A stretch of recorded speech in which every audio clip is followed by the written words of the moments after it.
Assalamualaikum warahmatullahi wabarakatuh. Seperti biasa, Cahaya Pagi akan membahas segala sesuatu tentang dunia Islam dan kita akan menghubungkannya dengan syariat Islam. Dan hari ini saya tidak sendiri, sudah ada bersama dengan Ustadz Abdurrahman Zahir. Assalamualaikum Ustadz. Waalaikumsalam warahmatullahi wabarakatuh. Gimana kabarnya? Alhamdulillah baik. Alhamdulillah baik. Ustadz, hari ini kita akan membahas tentang cash on delivery alias COD. Ini hampir, boleh dibilang hampir seluruh pembelanjaan online ini sekarang sudah ada fitur cash on delivery-nya, COD-nya. Tapi ini nih yang jadi permasalahan adalah gini Ustadz, banyak yang sudah belanja nih, belanja pembayaran COD, barang sudah sampai di tangan, begitu dilihat tidak sesuai dan akhirnya dikembalikan. Waduh, ini boleh jadi pembelinya sih aman-aman aja, tapi penjualnya pusing pasti kalau barangnya dikembalikan. Nah ini sebenarnya kalau kasus seperti itu seperti gimana sih Ustadz? Silahkan. Iya, jadi tentunya kita lihat dulu ya, skema COD atau cash on delivery dalam sudut pandang syariat. Sebenarnya skema COD atau cash on delivery dalam pandangan syariat ini diperbolehkan hukum asalnya. Karena pernah dicontohkan Nabi SAW sendiri bersama Jabir bin Abdullah. Tatkala Nabi SAW hendak membeli onta Jabir bin Abdullah, yang ketika itu Nabi SAW sedang bersafar bersama Jabir. Kemudian Nabi SAW bilang, saya pengen beli onta kamu, tapi nanti pembayaran ntar.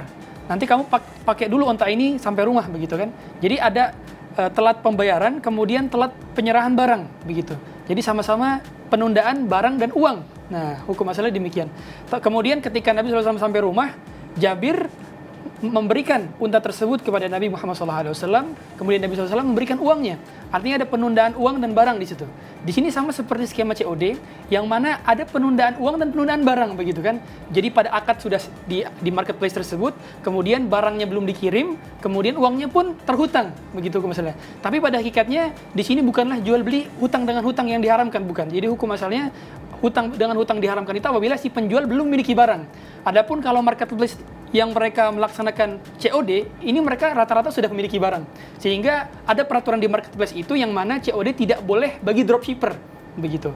Jadi COD memang hanya boleh bagi orang yang sudah memiliki barang, toko yang sudah memiliki barang, begitu. Jadi hukum asalnya memang diperbolehkan. Adapun kalau kita lihat kasus yang mana barang sudah sampai, kemudian dia nggak mau bayar gara-gara nggak punya uang misalkan, atau nggak sesuai misalkan. Nah ternyata memang di peraturan marketplace itu sendiri sudah ada peraturannya bahwa barang tidak boleh diterima kepada si pembeli dan si pembeli belum boleh membuka sampai dia menyerahkan uang terlebih dahulu. Nah begitu. Jadi nggak bisa nih kita beli COD pesen, kemudian datang kurirnya udah mau ngasih barangnya, sama kita nggak jadi mas, nggak bisa begitu. Ini adalah melanggar persyaratan. Oleh karena itu, sudah tercantum dalam peraturan-peraturan di marketplace, kalau misalkan kita mau beli barang, COD, ketika barang datang, kita wajib membayarnya. Begitu. Kita nggak boleh mangkir, begitu kan, kalau istilahnya. Karena ini menyusahkan berbagai macam pihak. Begitu nanti si penjual, kurirnya, itu akan mengalami kerugian. Barangnya nggak laku, kurirnya bolak-balik, gitu kan, nyari pembeli ternyata mangkir terus, dan ternyata udah ada punishment-nya juga, gitu. Jadi kalau misalkan kita mangkir 2 kali dalam 60 hari, itu marketplace itu nutup fitur COD kita nggak bisa COD lagi. Iya, jadi memang sudah ada punishment-nya yang diterapkan oleh marketplace ini. Oleh karena itu kalau misalkan kita sudah terima barang, kita wajib membayarnya. Adapun ketika kita sudah buka, barang tersebut ternyata tidak sesuai atau rusak, begitu kan.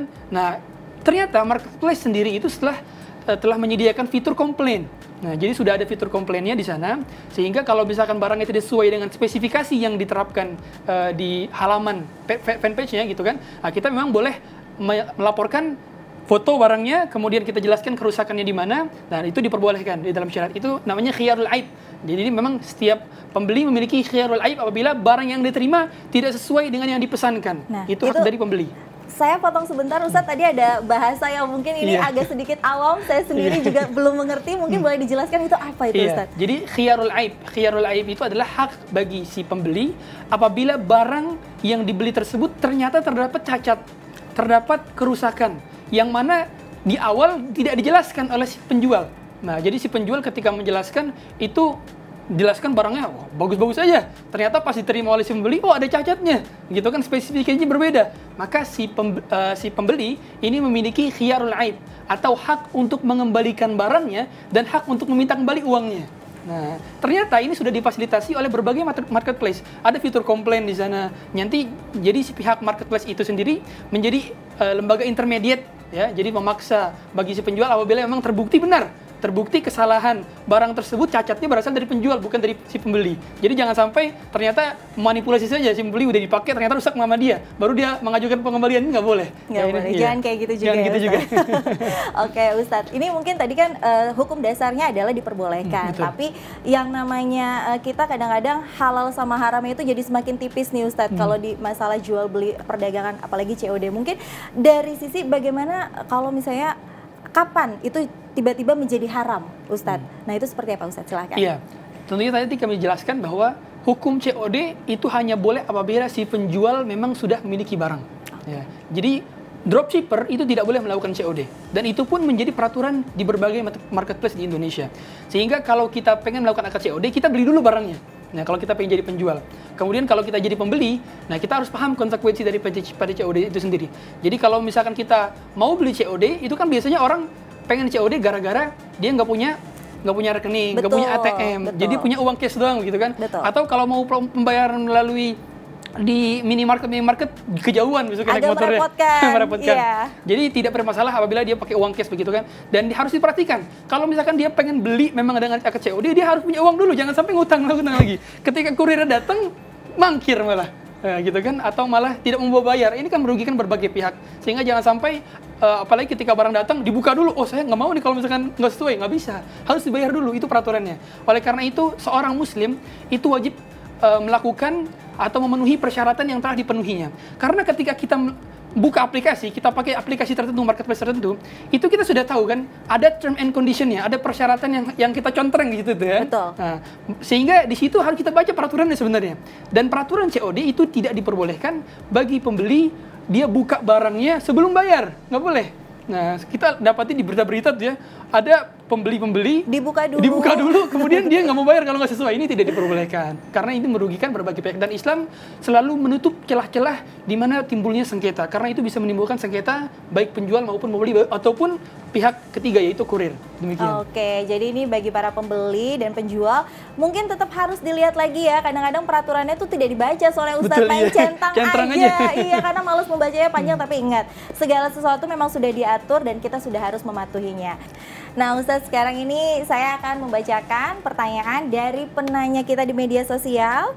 Ini terkait tentang COD, siapakah yang beruntung? Nah ini sudah ada, namanya Mbak Yeni. Jadi pertanyaannya seperti ini, Ustadz, saya sering sekali belanja COD-an karena memang saya tidak punya rekening. Tapi masalahnya setiap saya belanja, pembelanjaan saya itu selalu memiliki angka yang agak susah untuk dikembalikan. Terakhir saya belanja baju harganya Rp52.550. Wah, emang agak susah ya Ustadz ya ini kembaliannya.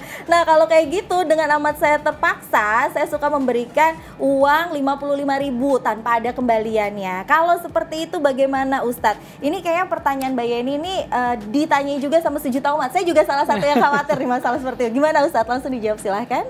Ya, jadi hukum asalnya memang dalam kata Rasulullah SAW, la yahillu malu mri'in muslimin illa bi tibi nafsihi. Sungguhnya muslim itu tidak boleh mengambil harta milik orang lain karena itu hukumnya haram gitu kan, kecuali memang keridhaan daripada pihak yang lainnya.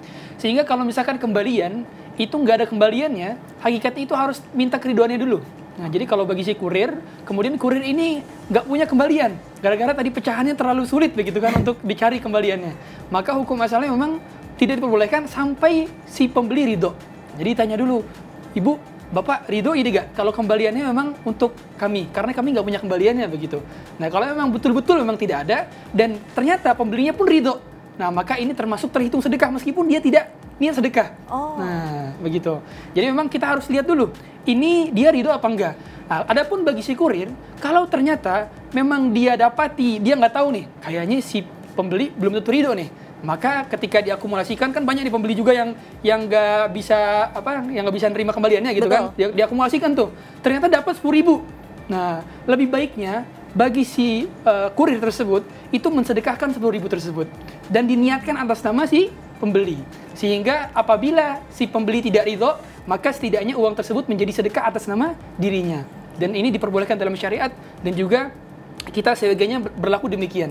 Oke, dan insya Allah jadi bermakna pahala juga ya, bernilai pahala. Tapi Ustadz, saya jadi penasaran nih, saya jadi pengen menambahkan, ini nggak bisa dipungkiri, ada beberapa oknum yang jahil. Saya bilangnya jahil, kenapa seperti itu? Karena gini, oknum kurirnya memang sudah terbiasa untuk ngerasa, oh ternyata banyak loh orang yang kalau kita bilang tidak punya kembalian, dia nggak apa-apa si pembeli. Jadi si kurirnya dapat banyak uang nih gitu. Kalau tadi mungkin hanya Rp250 tidak terasa, tapi kalau 5.000, 10.000 lumayan kan Ustadz? Nah kalau seperti itu gimana nih Ustadz? Iya, tentunya ini adalah pesan yang kami sampaikan kepada para kurir sekalian yang juga mengantarkan barang, nantinya memiliki amanah. Pekerjaan itu adalah amanah. Sehingga kalau misalkan memang tidak ada kembalian, harus betul-betul tidak ada kembalian. Jangan sampai kita kelabui konsumen kita, sehingga padahal sebenarnya ada kembalian tapi dibilang nggak ada. Nah, mereka untuk mencari margin, nah ini tidak diperbolehkan. Karena yang demikian itu adalah harta haram. Harta haram meskipun Rp1 adalah tetap harta haram. Sehingga jangan sampai ada Rp1 harta haram pun masuk ke dalam rekening kita, masuk ke dompet kita, masuk ke kantong kita. Karena yang demikian bisa menghilangkan keberkahan dari makanan kita, pakaian yang kita gunakan, tempat tinggal yang kita gunakan, itu bisa menghilangkan keberkahan. Jangan sampai ada Rp1 pun yang masuk ke kantong kita kecuali itu adalah yang halal. Sehingga jangan sampai kalau misalkan kita ingin menjadi seorang kurir, harus kita siapkan dulu nih. Nah, kembaliannya begitu kan. Yang memang ada kembaliannya. Kalau tadi kembali 50 perak itu kan susah juga carinya kan. Yang ada kembali 1.000, 2.000 atau 5.000. Itu sebagainya bagi kita persiapkan terlebih dahulu. Ketika memang pembeli membutuhkan uang kembalian, kita sudah persiapkan dengan uang kembalian tersebut, sehingga tidak ada pihak yang dirugikan, dan ini bisa menjadi penutup bagi celah-celah yang ditimbulkan daripada permusuhan, kemudian persengketaan antara sesama penjual, pembeli, dan kurirnya. Oke, baik, luar biasa sekali. Jadi yang paling penting adalah bukan sekedar uangnya, tapi ada keberkahannya juga di dalamnya. Jangan sampai kita sudah capek, sudah lelah, tapi nggak ada keberkahan di dalamnya. Masya Allah, nauzubillah min dzalik. Ustadz, terakhir mungkin ini boleh diberikan closing statement bagi para penjual yang menggunakan COD, pembeli yang menggunakan COD, dan kurir yang mengantarkan COD-nya. Silahkan Ustadz. Ya, baik, kami sampaikan juga kepada para penjual, kemudian kurir, kemudian pembeli, dalam bermuamalah kita ada hukum-hukumnya. Dan setiap akad muamalah itu berkonsekuensi hukum masing-masing. Sehingga jangan sampai kita melakukan akad transaksi, kita tidak tahu hukumnya. Begitu pula ketika kita hendak melakukan COD, cash on delivery. Kita nggak tahu hukumnya, ini bahaya sekali. Oleh karena itu, hukum asal COD kami sampaikan, hukumnya asalnya boleh di marketplace tersebut. Dengan syarat, kita memang butuh dengan barang tersebut. Yang kedua, memang ketika kita hendak membeli, kita memang sudah berniat besar untuk membayarnya. Jangan sampai niatnya hanya untuk ngerjain kurirnya, itu sangat berbahaya sekali ya. Atau memang ketika barang datang dibuka dulu, padahal belum bayar, ini tidak dibolehkan. Karena al-muslimuna ala syurutihim, kata Nabi Muhammad SAW. Setiap muslim itu wajib untuk memenuhi persyaratan yang telah disepakatinya. Karena ketika kita melakukan akad COD, tandanya kita setuju dengan term and condition atau peraturan-peraturan yang terdapat pada marketplace itu sendiri. Kita sudah akad contreng begitu kan, tadi kita setuju begitu, itu sama saja kita tanda tangan begitu ketika kita contreng di term and condition atau peraturan-peraturan di marketplace itu sendiri. Sehingga jangan sampai kita merugikan berbagai pihak, karena dalam akad muamalah ini yang dicari bukan hanya keuntungan saja, tapi juga keberkahan dunia dan akhirat kita. Demikian.